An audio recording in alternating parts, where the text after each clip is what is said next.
So this is a new desk that I've acquired. Managed to get it for a really good price, and it's an ideal size, really. Let's get something for size.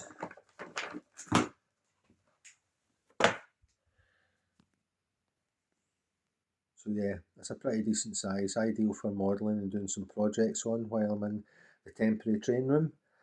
It came with a set of legs that I just need to attach to it, and it's also got this cool measuring and a protractor on the edge of it there, which is a funky wee design cue. But yeah, there we go. I'll get it together and show you it built. That's the table built, all assembled. Nice solid steel legs. This stuff's pretty good. Just did a few wing nuts to put in for the little supporting bar, and a couple of wing nuts in there as well, and then a load of screws to put this on top. It's absolutely solid, so it's not moving too easy if you bump it, and it's ideal. And I might just keep it where it is, because I've got Angel's Ridge there, and I'm 68 there for inspiration, and I could just sit here and do my painting, let's simulate painting like a simpleton. But yeah, that's really the idea, was to get this desk in so I've got somewhere to start weathering stock like that caboose, that locomotive, and the new box fan at the back there, and this unit. So it's all going to get a little bit of weathering, and I'll be using the oil brush technique that I used on the previous wagons, like here, that main one. It's quite difficult to see it with a light on it, but that was all using oil brushes. And I think that one over there, the mountain lumber behind the steam generator unit, that is also weathered with the oil brushes. So more of that will be happening right here. Excellent to have a space to work on now.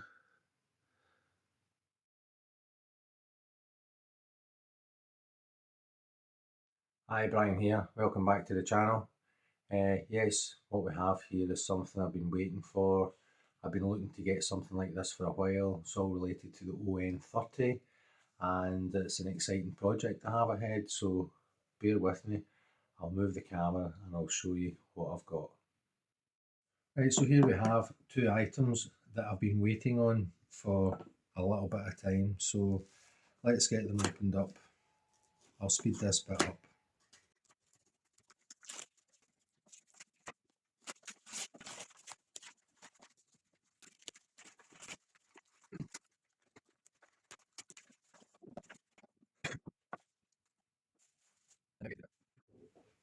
So in this package is something, it's a company that no longer exists that make really cool stuff for ON30, and that company is called Backwood Miniatures. Their products tend to go pretty expensive when you look for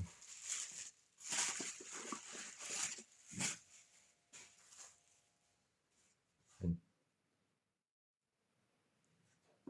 So yeah, here we have the Backwood Miniature motorising kit for the Tamiya staff car. Includes motor, gearbox, wheels, new frame and driver figure. Requires donor Tamiya vehicle, 1:48 scale. This just looks really cool, and it's something that I really want to have on NAM 68 Redo. I think it'll be a great feature, something unusual, a kit to build, and basically this wasn't too expensive, I don't think. I think it ended up about 40 quid or something I managed to get it for in the bid. But I managed to get this for a really good deal, and these are hard to get. But little did I know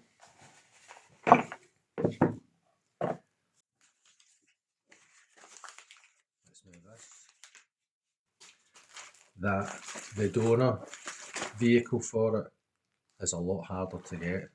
So let's get this opened.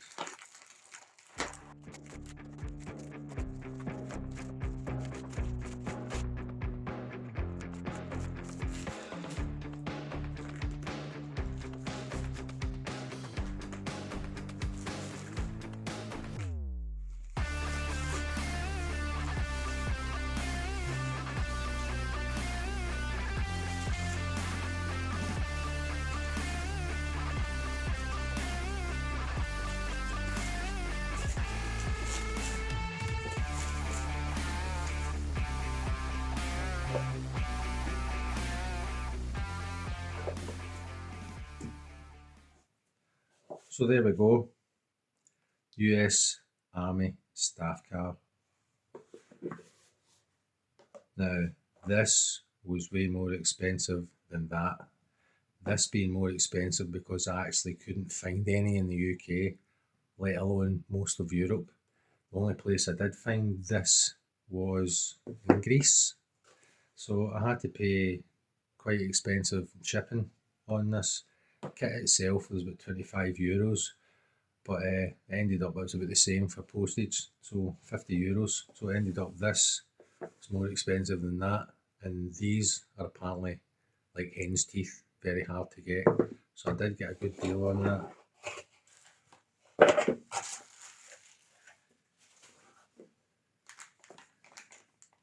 And that's it there. All that bother for that. So very basic model kit, not got a lot of detail, but it does have a die cast chassis, which will be pretty good, obviously, for weight on top of the kit. And there'll be a pretty cool story behind the reason why there's a staff car running on my narrow gauge layout of NAM 68 Redo. And when we open this up, the backwood miniature,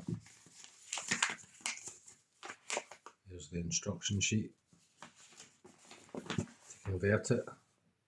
Powering kit to convert Tammy's 1:48 scale 1942 staff car for use into a useful rail car.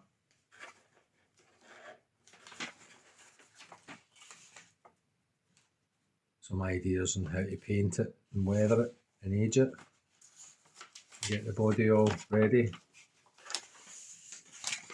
And the fact it's obviously got the steel chassis, showing you how to wire it up.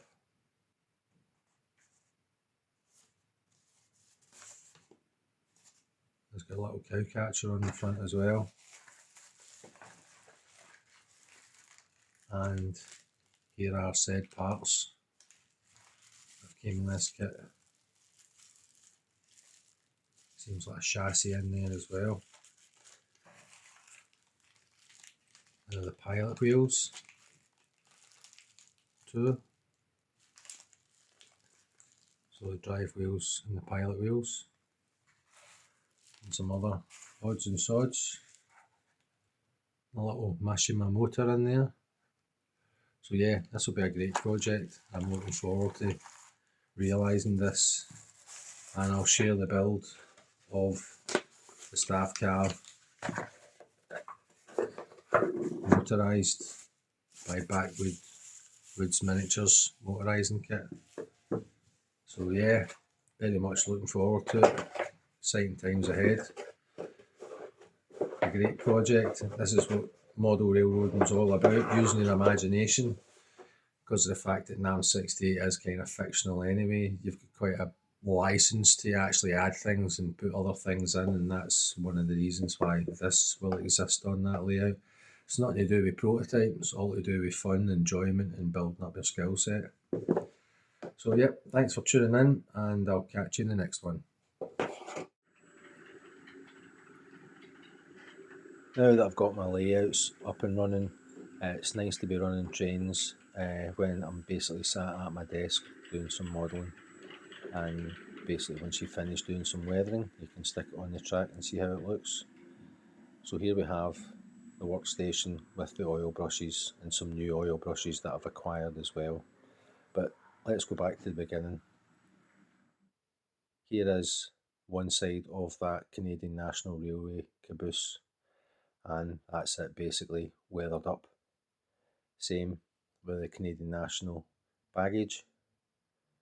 I've also weathered that up as well. Basically just using dabs of the oil brushes to create the streaking and weathered effect.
You can see the difference between the weathering on these two wagons. This one was weathered before I'd actually built NAM 68 and it just did a general weathering. This one was weathered after I built NAM 68 and this is the latest weathering. It's the first layers on to kind of get the dark orange, as that's a typical kind of dust and colour that was used. Vietnam soil is very red, whether it's clay or whatever other material it's in it, it makes it kind of orange, especially the weathering and wear and tear on machinery that was used in Vietnam in 68. So my idea is, because it's NAM 68, is to kind of get all the weathering with a little orange hue on it. Now in the camera it looks very orange to the eye. There is still a good bit of grey visible, but it's just the first kind of layer. There's not much in the way of photographs of stock on the rails from the 60s to kind of show how railway would look. There's only military vehicles, and that's the kind of idea. I'm looking at military vehicles and how they're weathered for travelling through that sort of environment, and I'm going to recreate that on the rolling stock on my 009 narrow gauge NAM 68. Another thing I like to do is on top of the panels around these wagons, open wagons, I like to take little chunks of plastic out, because obviously carrying a lot of stuff, they suffer wear and tear and damage over time, compared to this one that doesn't have any chips yet. I'm about to carve out some slots on it. It's been a minute since I've done some weathering of wagons and I was forgetting the age of these. We're going to need some abuse, obviously for the years they've been used and how old they are. So that's the idea, is to kind of make them look a little bit more worn and take little chunks out the top to show wear and tear and things kind of banging on top, large weights causing damage and dents on it. So we'll do the same with this one now. Carve out some little notches just using a scalpel in very tiny V shapes and shaving some of the edges off as well with the edge of the blade. Here are the finished items with the aging and weathering and some running shots of the stock.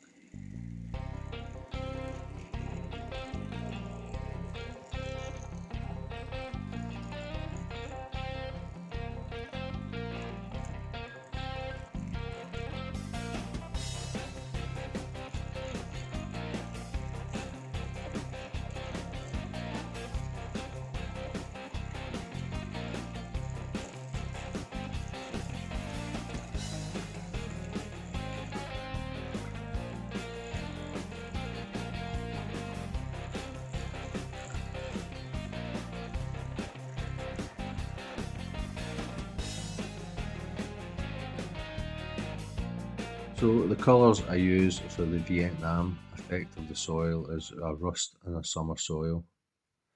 I also have this colour as well, red tile, that might incorporate a little bit into as well to kind of bring out a little more of the reddish tones. So I'll film me doing the rail car and giving it the orange tone all along the bottom here. So bear with me, I'll get set up and we'll start doing a little bit of Vietnam style red soil dust weathering on this rail bus. So now the camera's set up in a better position on landscape rather than portrait. What we do is we get some of the rust on the oil brush and basically pick random areas along the bottom of the body. Just a couple of wee bits, not too much. That's all I do to start with. Then we get some of the summer soil. Just put a tiny wee dot next to the rust. we'll blend them both together.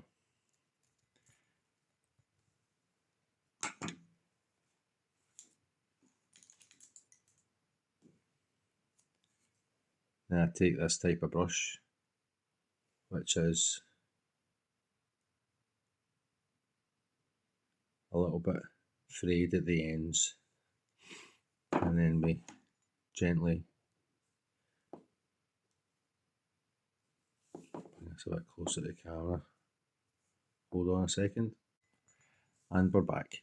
Yeah, I had my watch face banging on the table, making that noise. So starting with these two parts here, basically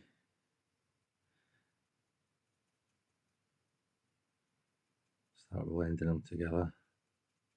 Just work your way along.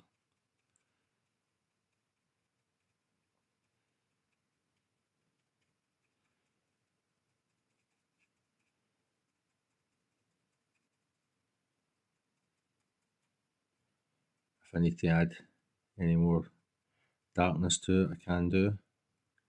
Put little bits of grey in as well.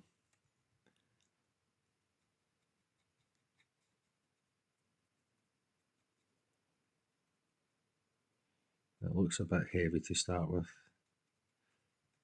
but yeah, bear with.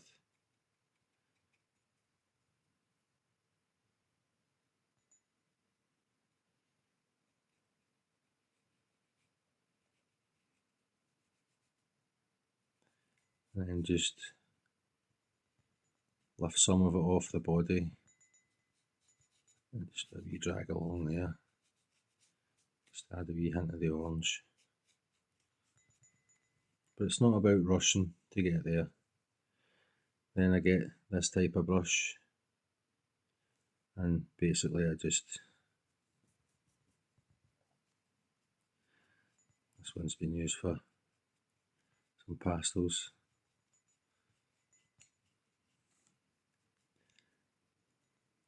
Just kind of gently stab it in to spread out the tone, so it doesn't look like it's just been dabbed on my brush in one area.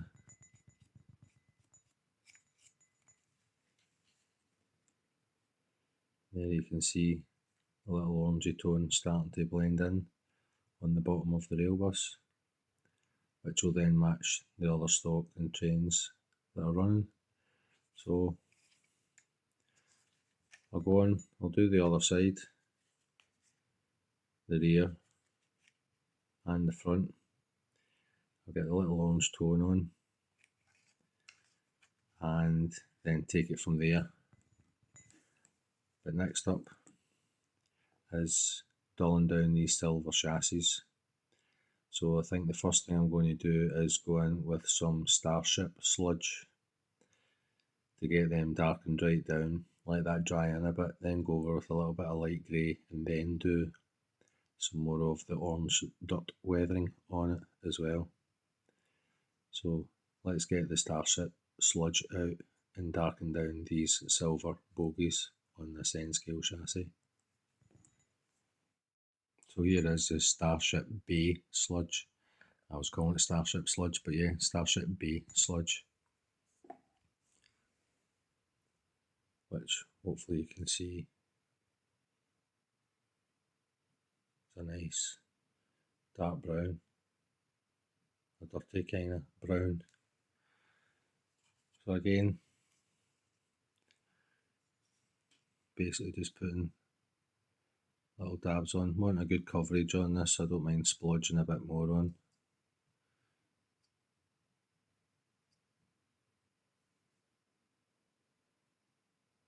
So you want to darken this right down. And do the same here in this fuel tank that's visible.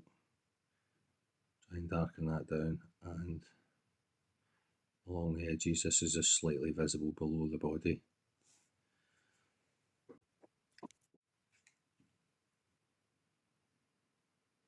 Hopefully the focus is okay on this, I'm filming at an angle. But yeah, again just take the edge off that bright white.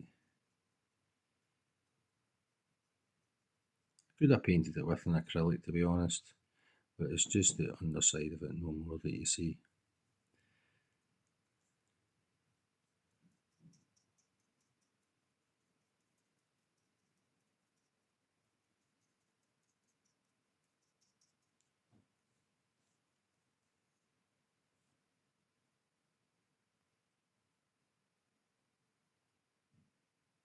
Careful not to touch the wheels or push through too much.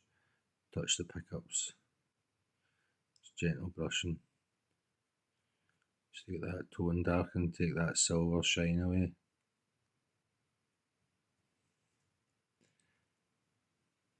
It's a little bit better. But again, as I said, I'm working at an angle. What I'll do off camera is hold it where I can actually control the actions a little easier.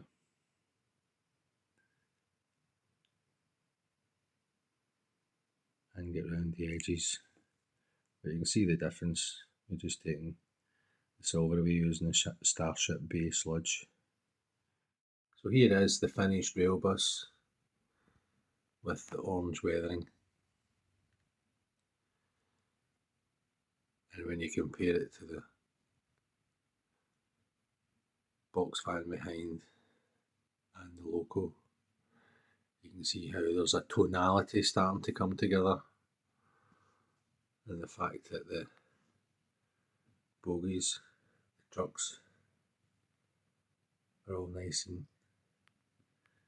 weathered as well, kind of matches the scene. So let's send it off for a little run round the loop.